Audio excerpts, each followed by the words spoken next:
how the genita will grow. If after only 6 weeks on an open wound like this, you can achieve this kind of texture, this type of color, then you know that the biomaterial is biocompatible. Of course, it's not mature, it's only 6 weeks. You will get maturity through time, 3 months, but you know that what's going on underneath is going well. Our classic protocol that I will describe in a minute, that's not the point now, but fast system, 1 titanium mesh, 2 screws, sticky bone, which is xenograft mixed with PRF, and only on top PRF membrane, no collagen at all. This is the healing, soft tissue healing, and we discussed about that, after only 10 days. This is the CT scan after 2 months. I'm not dealing with the pros, as you know I'm a neurosurgeon, so that's the referral dentist who did it. We can discuss about the composites, but I think it's a pretty decent result. What is interesting to me is the stability through 6 years on the 1 centimeter vertical augmentation without a collagen membrane. If the soft tissue are keratinized enough, if they are not inflammatory, then it means that collagen membranes are not mandatory. The way they tell you that collagen membrane is mandatory, there is one reason, and it's not medical, to sell collagen membrane. Because we learned from Mamoto in 2009 that if you put pressure on the bone graft, you will end up with a failure of angiogenesis, and so bone graft failure.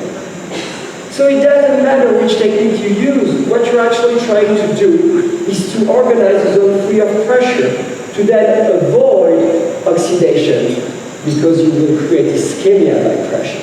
But what's important is to understand that that screw doesn't fix the bone. It's just here to remove, to put away the pressure from the surrounding tissue, and the bone will then follow the screw. How do you decide how you're going to place that screw? Well, you come back to your CBCT exam, and you're going to draw 2 lines that actually prefigure the surgical volume you want to gain. The screw will be exactly at the intersection of those 2 lines. You place the screw to remove the pressure from the horizontal part and the pressor part. This is what we end up with after 3 months, and this is the reopening. As you can imagine, because it makes sense, 80% of the time, the angulation of the screw will be, of course, 45 degrees. It allows you to go from this to this. And you can see the maturity of the bone in the 3 months of implant osteointegration. The case ended up like this. Again, I'm not a pros.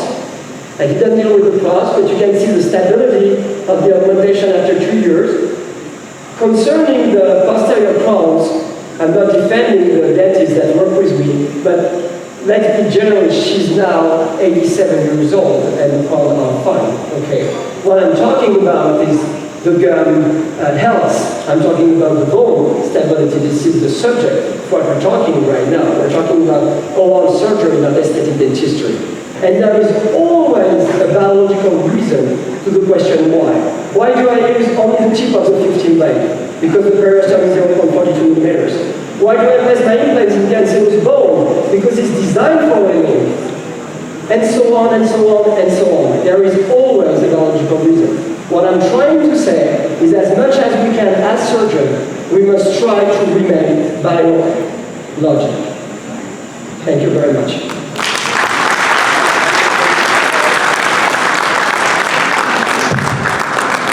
Thank you, Dr. Gemmi, for reminding us to be patient with our bone, soft tissues, and even sutures. Looks like there's going to be a battle of concepts regarding regeneration today. Looking forward to the regeneration war. Are we? If we have a deviation more than 30 degrees, we will not be able to put any kind of work in the mouth. We will have undercuts that will block us. So at this stage we see this, and if we have a bigger angulation between the implants, we can do something. We can change the alignment. We can stay the implant if it's really necessary, but we can take some action at that stage. he will remodel according to the soft tissue in a few moments. And at the end, let's say after, in this case it took up close to 25 minutes, let's say something like that, he was able to get the prosthesis in the production zone, and that will be at 3D printing in our case.